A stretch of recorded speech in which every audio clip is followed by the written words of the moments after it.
शुक्लां ब्रह्मविचारसारपरमां आद्यां जगद्व्यापिनीं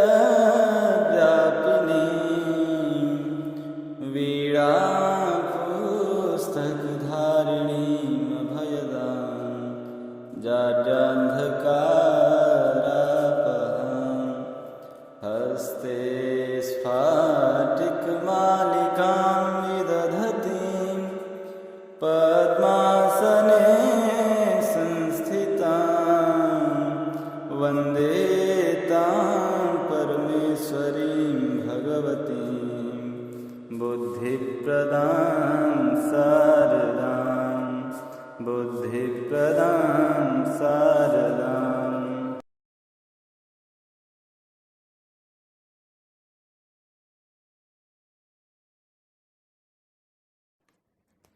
नमो नमः। अथ संधि, यहाँ से अच संधि प्रारंभ हो रहा है। इसके पूर्व प्रकरण में आपने संज्ञाओं के विषय में पढ़ा। कुछ महत्वपूर्ण संज्ञाओं को वहाँ रखा गया संज्ञा प्रकरण में। यहाँ से अच संधि प्रकरण प्रारंभ हो रहा है। अच संधि अर्थात अचाम मध्य संधि, अचों के बीच में संधि। आपने वहाँ जाना था कि वर्ण दो प्रकार के होते हैं, अच और हल। तो अचों के मध्य में संधियाँ कौन कौन सी होती हैं और कैसे होती हैं वो आप इस प्रकरण में जानेंगे। तो संधि अर्थात क्या होता है? तो संधि अर्थात जुड़ाव। दो अच वर्णों, स्वर वर्णों के बीच संधियाँ इस प्रकरण में बताई जाएंगे। तो इस प्रकरण का सर्वप्रथम संधि बताया जा रहा है यण संधि। चलिए पढ़ते हैं इसको। इको यणचि, पहला सूत्र है इको यणचि, इकह यण अचि। ये सूत्र है, क्या कहता है? इकह स्थाने यण स्यादच संहितायाम विषय। अर्थात इकह अर्थात इक के स्थान पर, इकह स्थाने, इक के स्थान पर यण स्यात्, यण हो, अचि, अच पर में हो तो संहिता के विषय में। तो इक मतलब क्या होता है? तो इक प्रत्याहार, इक प्रत्याहार में आने वाले वर्ण ई उ रिल री, और इनके स्थान पर यण होता है। यण अर्थात यण प्रत्याहार में आने वाले वर्ण हुए य व र ल। तो ई उ रिल री के स्थान पर य व र ल होते हैं अच पर में हो तो, कोई भी अच पर में हो तो। कब? संहिता के विषय में। संहिता क्या होता है? तो आपने पूर्व प्रकरण में पढ़ा था कि परः सन्निकर्षः संहिता, वर्णानाम अतिशयितः सन्निधि संहिता संज्ञा। वर्णों का अत्यधिक सन्निकट होना सन्निधि कहलाती है। तो वर्णों का अत्यधिक सन्निकट होने का क्या तात्पर्य है? मतलब बहुत ही करीब हों तो वहाँ पर, ऐसे विषय में जब वहाँ दो अच वर्ण सन्निकट हों तो वहाँ जो है यण संधि होती है, इको यणच सूत्र के द्वारा। और जब वो अवस्था हो, अत्यधिक सन्निकट हो, तो इक के स्थान पर यण होता है अच पर में हो तो। ऐसा यह सूत्र कहता है संहिता के विषय में। स्थिति क्या है? स्थिति है सुधि उपास्य, यह स्थिति है सुधि उपास्य।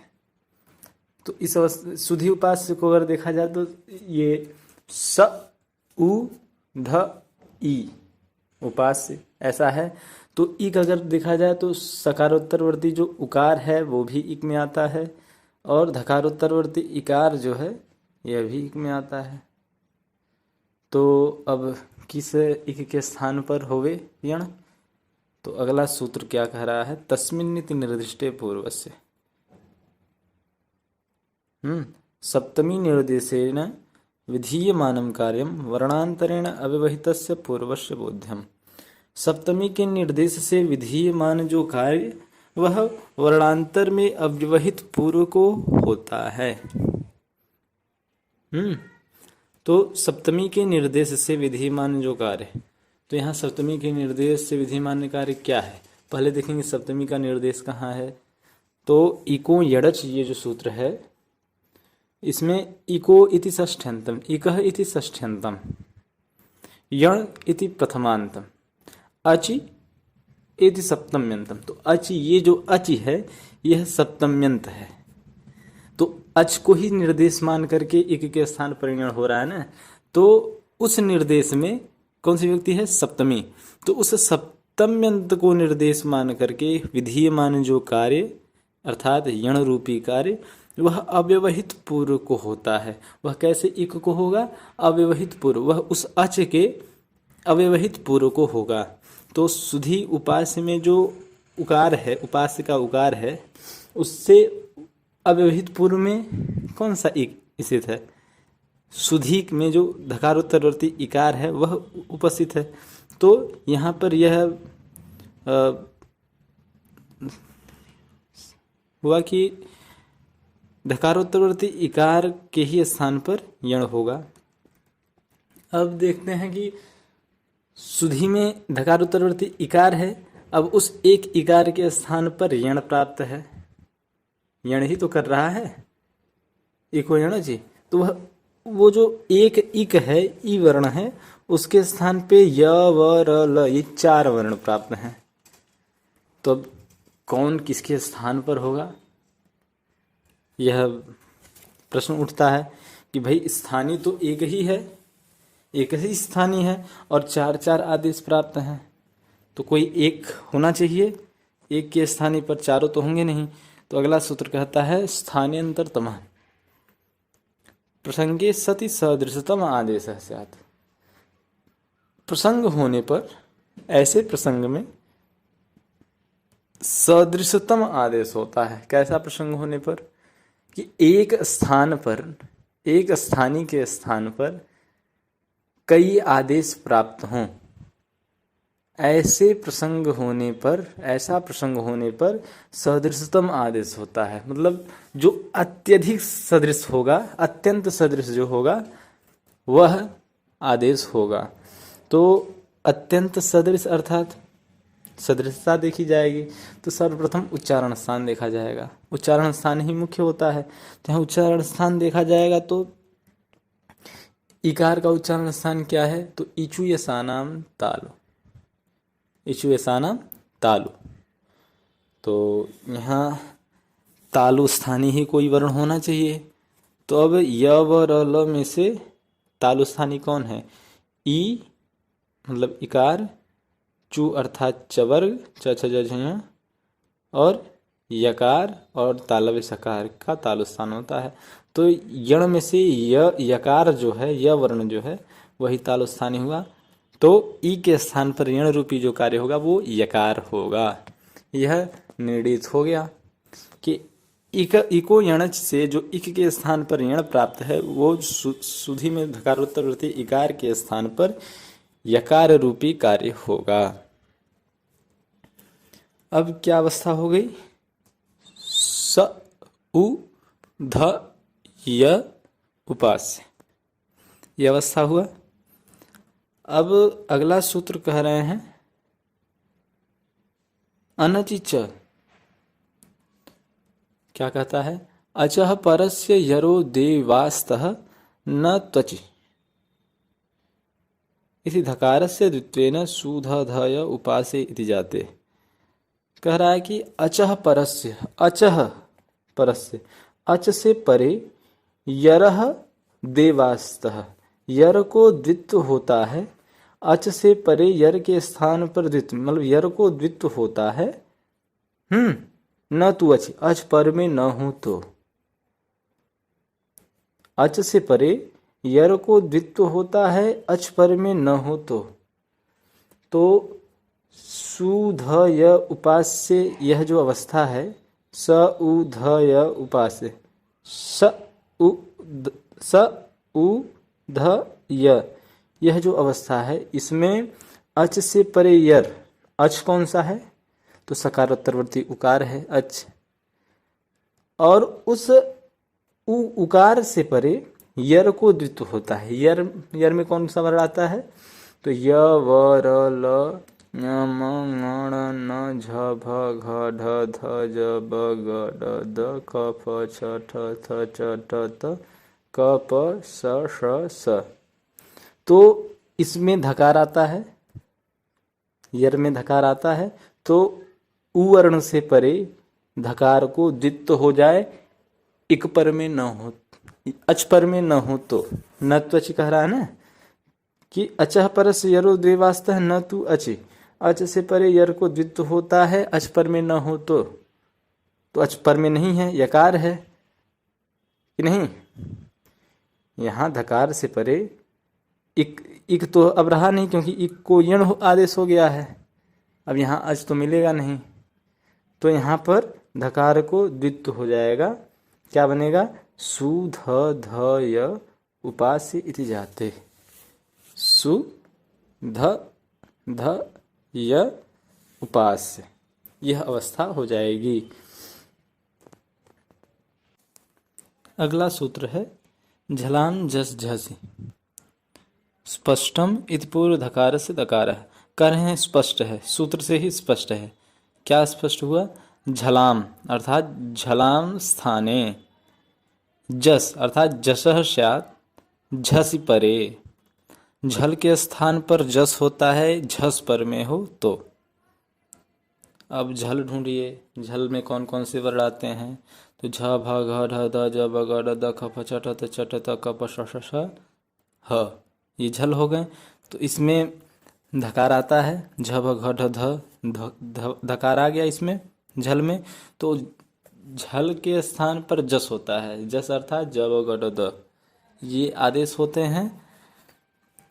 कब? झस पर में हो तो झस मतलब क्या? तो झ भ घ ढ ध, झ भ घ ढ ध ज ब ग ड द, ये वर्ण है। झ भ घ ढ ध ज ब ग ड द।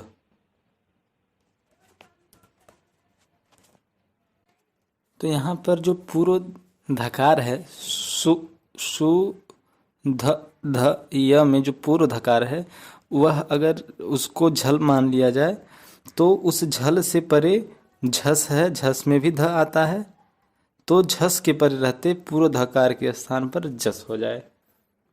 तो जस में भी वही जो यहाँ इको यणच में अवस्था उत्पन्न हुई थी, वही अव्यवस्था यहाँ पर भी उत्पन्न हुई। क्या?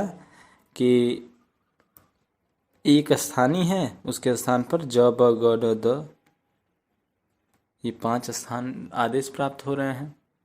तो फिर यहाँ पर फिर वही सूत्र लगेगा, स्थानीय अंतरतम प्रसंगे सति सदृशतम आदेश स्यात्। ऐसा प्रसंग होने पर सदृशतम आदेश होता है।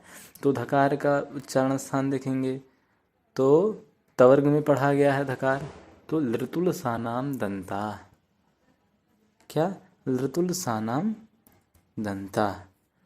अब दंत स्थानीय हो गया धकार। अब देखेंगे कि ज ब ग ड द में से दंत स्थानीय कौन है? तो तवर्ग अगर देखा जाए तो त थ द ध न, तो उसमें दकार आता है, और ज ब ग ड द में भी दकार है। तो द जो है ध के का अत्यधिक सदृश है, तो ध के स्थान पर जस रूपी कार्य होगा द के रूप में। तो पूर्व धकार से धकार है, पूर्व धकार के स्थान पर दकार हो गया। तो क्या अवस्था हुई? सु द ध य उपास्य, ये अवस्था हो गया। अब द ध य, यह तीनों हलंत है। अब हलो अनंतराः संयोगः, यह सूत्र लगा। कहता है अजभी अव्यवहिता हलः संयोग संज्ञा से, अचों से रहित हल वर्णों की संयोग संज्ञा हुई है। इस सूत्र को आपने संज्ञा प्रकरण में पढ़ा है। तो ये अचों से रहित है, द ध य के बीच में अच तो एक भी नहीं है, तीनों हल वर्ण है। तो अचों से रहित जो हलवर उनकी संयोग संज्ञा होती है। तो यहाँ द ध य की कौन सी संज्ञा हो गई? संयोग संज्ञा हो गई। संयोग संज्ञा होने के बाद क्या हुआ? संयोगांत से लोपः, ये सूत्र प्रवृत्त हुआ। कहता है संयोगांतम यत् पदम तदंत से लोपः स्यात्। संयोगांत जो पद उसके अंत का लोप होता है।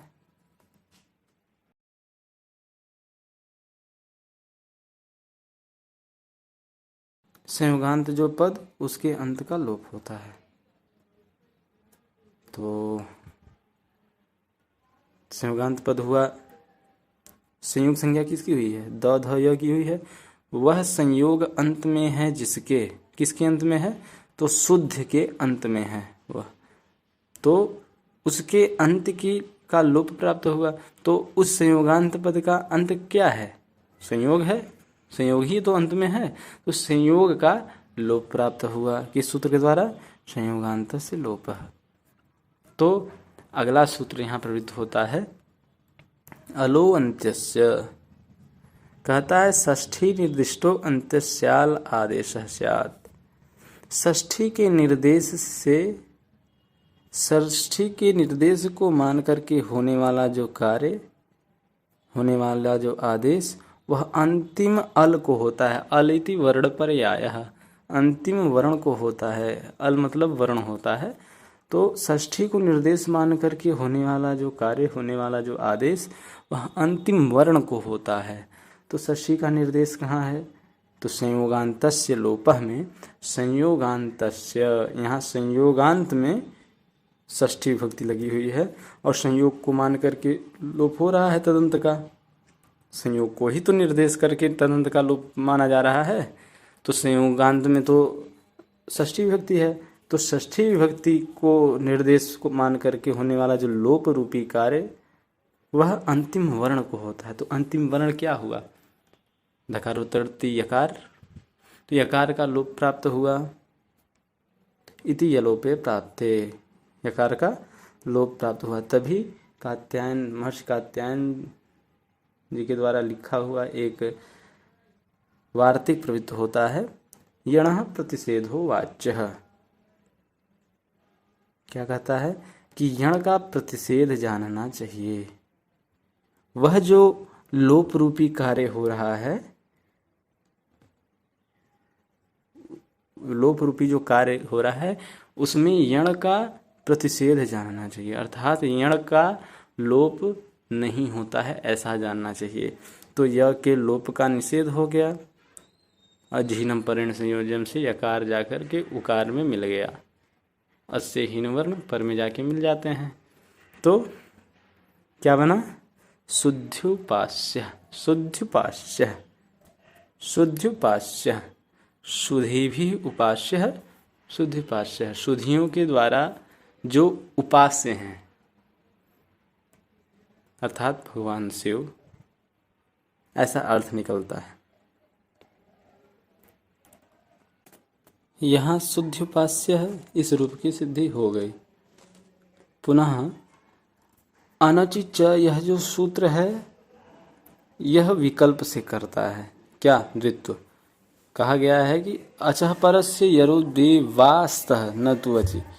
अच से परे यर को द्वित्व होता है, अच पर में न हो तो विकल्प से। वैकल्पिक सूत्र है तो विकल्प से द्वित्व करता है।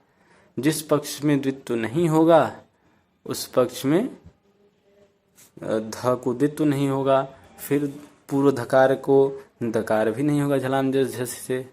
क्या बनेगा? सु ध य उपास्य, ये अवस्था रहेगा। अशीनम परिण संयोजम, यहाँ भी जो है संयोगांत से लोप प्राप्त रहेगा। यकार का फिर अलवंत्य से यकार का लोप प्राप्त होगा। फिर यण प्रसिद्ध वाच्य से यण का प्रसिद्ध मान लिया जाएगा। तो शुद्ध्युपास्य, मतलब यहाँ दो रूप बन रहा है, एक शुद्ध्युपास्य, एक शुद्ध्युपास्य। मतलब एक जगह धकार को द्वित्व होता है, एक जगह धकार को द्वित्व नहीं होता है। इसी प्रकार से मध्वरि, धात्रंसः, लाकृति, ये सारे रूप भी बन जाएंगे। जैसे मधुधन अरि है, धात्री अंश है, लृ धन आकृति ही है। तो जिस तरह से सुधि उपास्य बना, इसी प्रकार से ये सारे सूत्र बन जाएंगे, ये सारे रूपों की सिद्धि हो जाएगी। जैसे मधु में धकार उत्तरवर्ती उकार है, उकार को यण हो जाएगा तो उपू पद्मानिया नाम ओष्ठौ।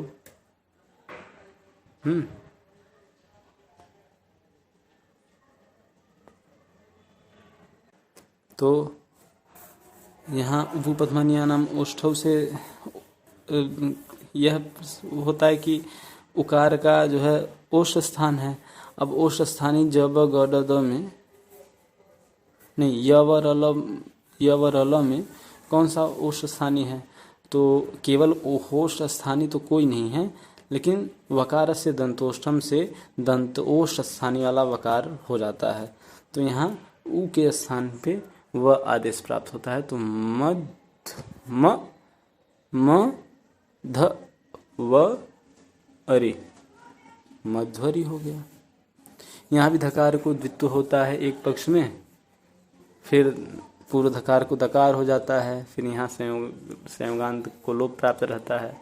इन सब का मतलब फिर लोप का निषेध हो जाता है यण प्रसिद्ध वाच्य के द्वारा, तो शुद्ध मध्वरी बनता है।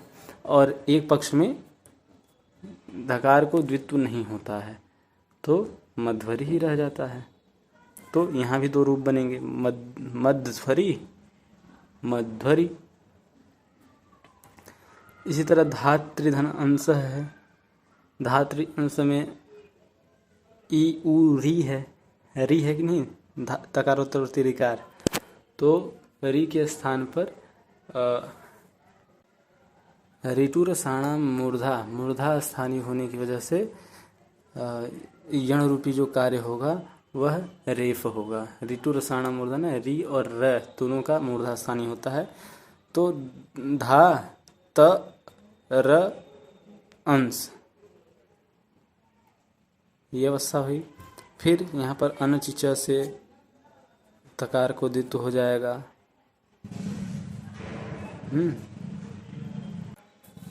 उसके पश्चात यहाँ झलाम जस झस से पूर्व तकार को जस तो नहीं प्राप्त होगा। क्यों? क्योंकि पर में झस नहीं है, तो यहाँ केवल तकार ही रह जाएगा। तो धात्र डबल तकार है, फिर र है, अंश है, जुड़ जाएगा धात्रंसः। और एक पक्ष में द्वित्व विकल्प से होगा तो धात्रंसः। ये दो रूप की सिद्धि हो जाएगी। फिर अगला है ला लृ धन आकृति। अब ई उ रील री इसके स्थान पर यण प्राप्त हुआ तो य व र ल ऋतुल सा नाम दंता। तो री और ल का उच्चारण स्थान समान सदृश एक सदृश होने की वजह से लृ के स्थान पर ल आदेश प्राप्त हुआ। तो लृ के स्थान पे ल हो गया, लृ आकृति था, ल आकृति हो गया, अशीनम परिण संयोजन से मिल गया लाकृति ही। यहाँ पर अन्य कोई भी सूत्र नहीं लगता है, क्योंकि यहाँ वैसा अवस्था नहीं है। तो ये सभी रूप सिद्ध हो गए। शुद्ध्युपास्य मध्वरि धात्रंसः लाकृति, जिसमें से ये शुद्ध्युपास्य मध्वरि धात्रंसः दो दो प्रकार से बनते हैं, लाकृति एक ही प्रकार का बना। ये यण संधि आपको बता दिए। अब अयादि संधि आपको बताने जा रहे हैं। सूत्र है एचो यवायावः। क्या सूत्र है? एचो यवायावः। क्या कहता है? एचः क्रमात् अय अव आय आव एते स्युः अचि।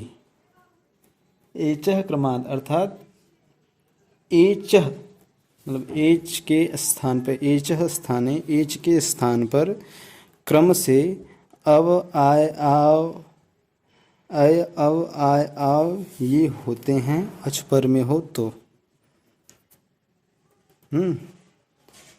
तो अब एच के स्थान पर अय अव आय आव ये आदेश होते हैं, अच पर में हो तो मतलब किसके एच में ए ओ ऐ औ चार हैं, आदेश भी ए औ आय आव चार हैं, तो किसके स्थान पर क्या होता है? तो इसके लिए यहाँ एक नियम सूत्र लिखा गया, यथा संख्य मंजुषा समानाम। ये सम संबंधी विधि यथा संख्यम स्यात्।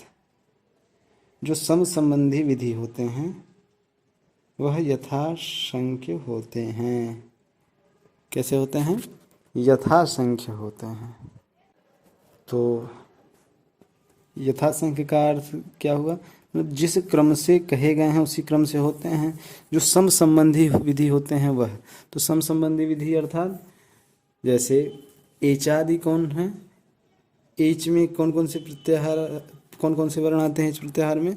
तो ए ओ ऐ औ, ये स्थान भी कितने हैं? चार हैं। और इनके स्थान पर प्राप्त होने वाले जो आदेश हैं वो कितने हैं? अय अव आय आव, ये भी चार हैं। तो ये स्थानीय भी चार हैं और आदेश भी चार हैं। तो यहाँ स्थानीय और आदेश जो है सम संबंधी हैं, एक बराबर तुल्य हैं, वो भी चार की संख्या में है, ये भी चार की संख्या में है। तो सम संबंधी विधि जो होती है वो यथासंख्य होती है, मतलब जिस क्रम से पढ़ा गया होता है उसी क्रम से उसके उसके स्थान पे हो जाते हैं। तो प्रारंभ में एच में क्या आता है?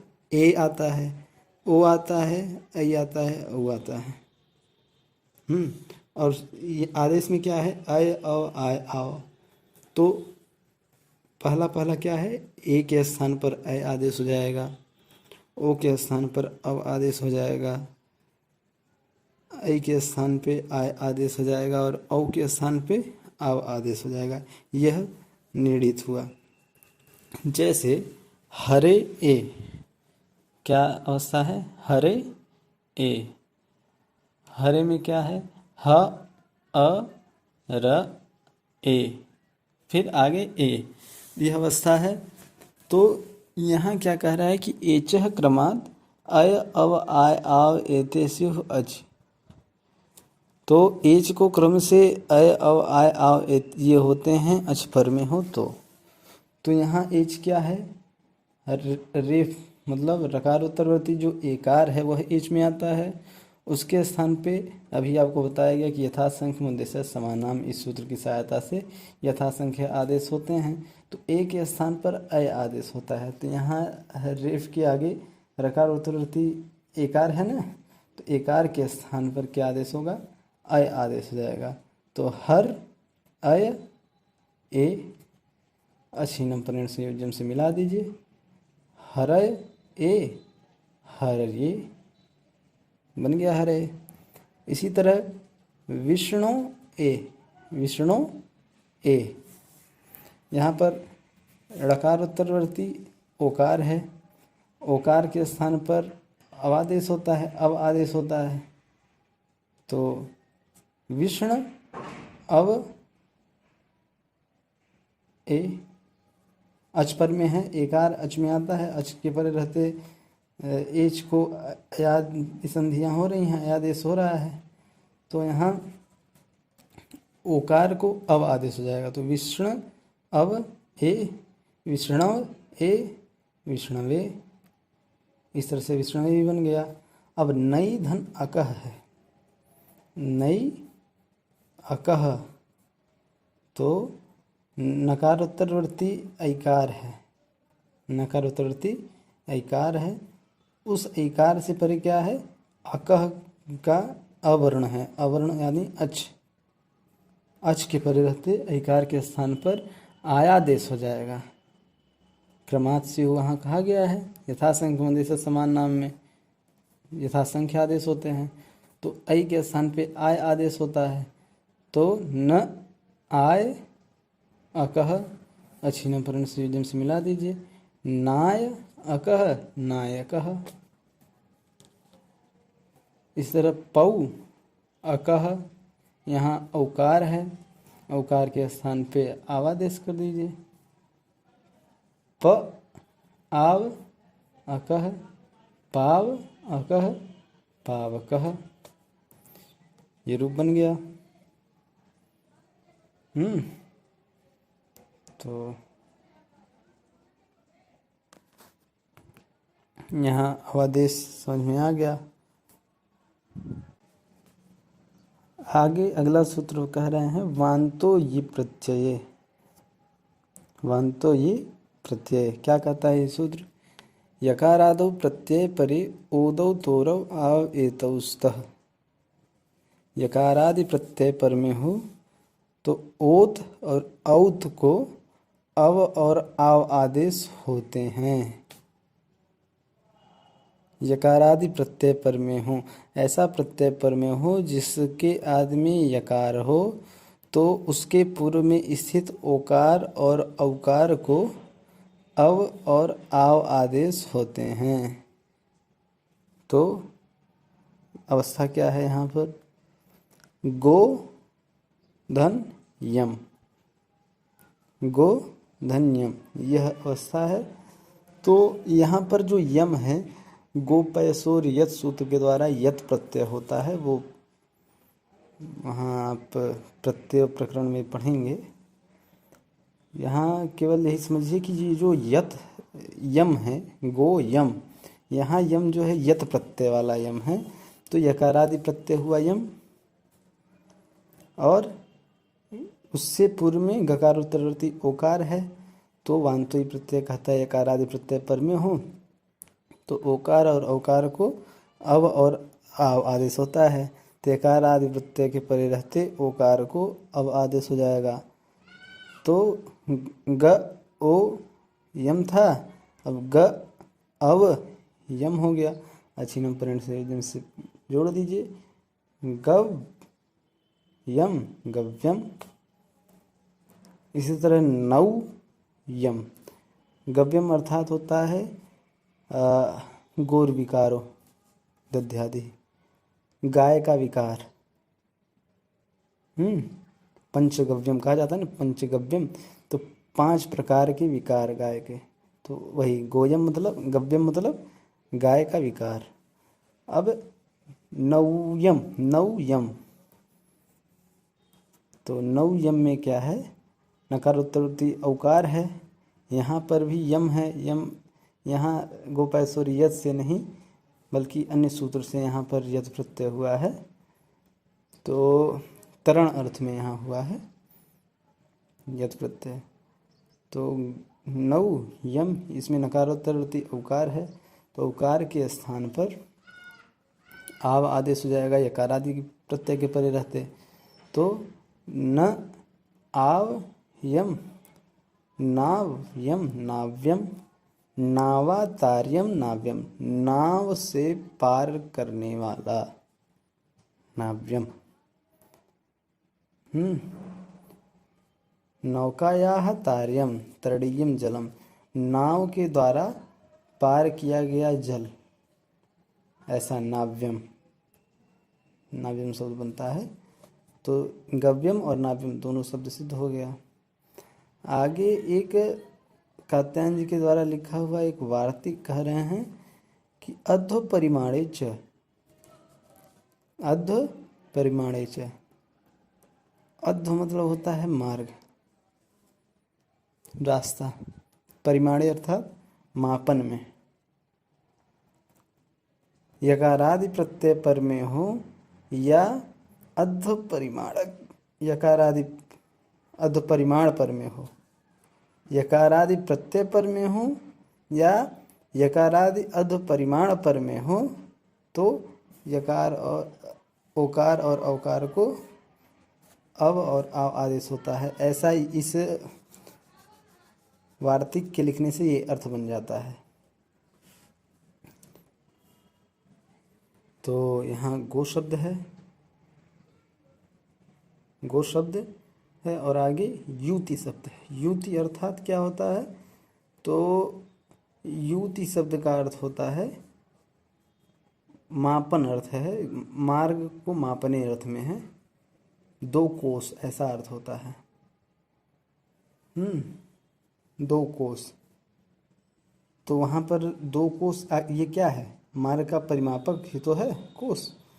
तो गो शब्द से कोस मतलब मार्ग के परिमाण अर्थ में आया हुआ युति शब्द है।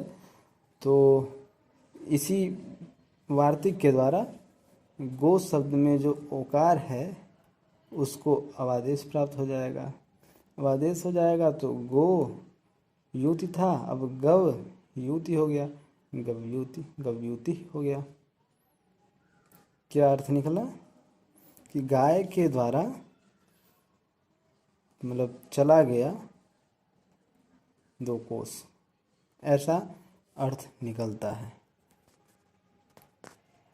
कृपया इस संस्कृत चैनल को सब्सक्राइब करें और इसे ज़्यादा से ज़्यादा प्यार दें।